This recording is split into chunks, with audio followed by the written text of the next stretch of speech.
You guys know earlier I expressed that I was frustrated with people not understanding to stay in, right? And we all understand the importance and the reason why we're staying in, right? Well, Yes. some people do not because there are some actual states that are still allowing the churches to operate.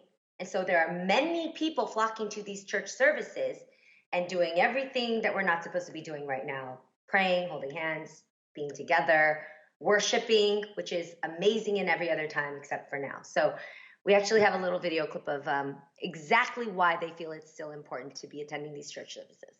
What if one person is infected? You're all in that building together. It's a large I am gathering. absolutely not concerned. The blood of Jesus cures every disease. Psalms 91, read it. Miss, you could get somebody else sick if you get sick inside. Well, there. what if you got it? You could get me sick. What if you get others sick, though, who don't go to this church? There's not one person sick. How do you know? Because I know I'm the pastor. So now that you've heard that, I just want to know, what is your ladies' opinion on this? Because I know we're all faith-driven, but I want to know at this time, what do you think? Obviously, we're all true believers, of God, and we believe God can do amazing things, but God also has given his believers the gift of wisdom, and the sister of wisdom is common sense.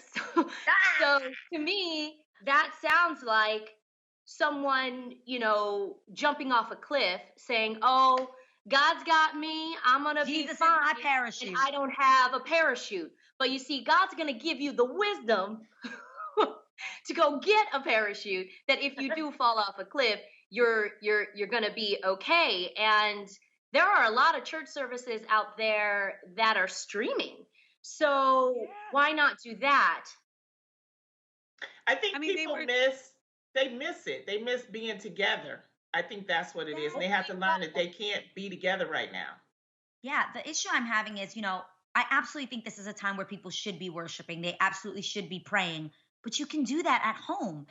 Different to what Jeannie was saying, there are actually states that are saying you cannot go to church, and there are pastors getting arrested for breaking the law. Like, I don't think Jesus is telling you to do that. Like, you got to use wisdom in the things that you do. Not only that, but while you as a pastor are separated from your congregation because you're on the platform, you are on the altar, these people are standing next to each other, and you are causing your congregation to put themselves at risk to get a disease that really could kill them. I also think it's important to say that Jesus does not only exist inside of the four walls of a church. He's omnipresent. God is omnipresent. He can be with you at home. He can be with you. You can worship anywhere. Right. And I think that's important to... Right. Correct me if I'm wrong, but isn't church technically when two or more gather in his name? So we are the church. The church isn't the four walls of a building. We are the church. We, the people, are the church. This is when we have to look at leadership, right? This is when we have to look at leadership and the choices and the responsibility of leadership. When you are leading a congregation, when you're leading a country, the decisions you're making and the words you're saying, a lot of people are hanging on those every words. There's a lot of people who are more so believers in their pastor than even in the spirit, So I think that it's very important as leaders to know exactly what is expected of you and what you are obligated to do in terms of being a mover of people. And it just seems to me a real gross misuse of authority when folks who are the leaders of a congregation of people are not heeding the information that's in front of them right now for reasons that, I'm sorry, I cannot excuse. Like, you cannot tell me that the reasons are righteous. Because like we said earlier, there are people who aren't even showing symptoms, and this is the reason why it's being easily passed on. And when some people get it, they don't get it as bad, say, as someone who has asthma, someone who has a lung condition.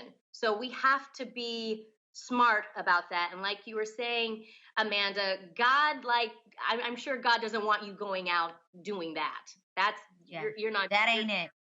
That ain't it. Yeah, I know, but you know what? It's that sometimes too. It's that old fundamental religion, and I don't want to disrespect those people, but I'm just asking that you be a little more informed, and that's what we're talking about here. It's just to be a little more informed and care about yourself. You are blessed. Understand that. So true.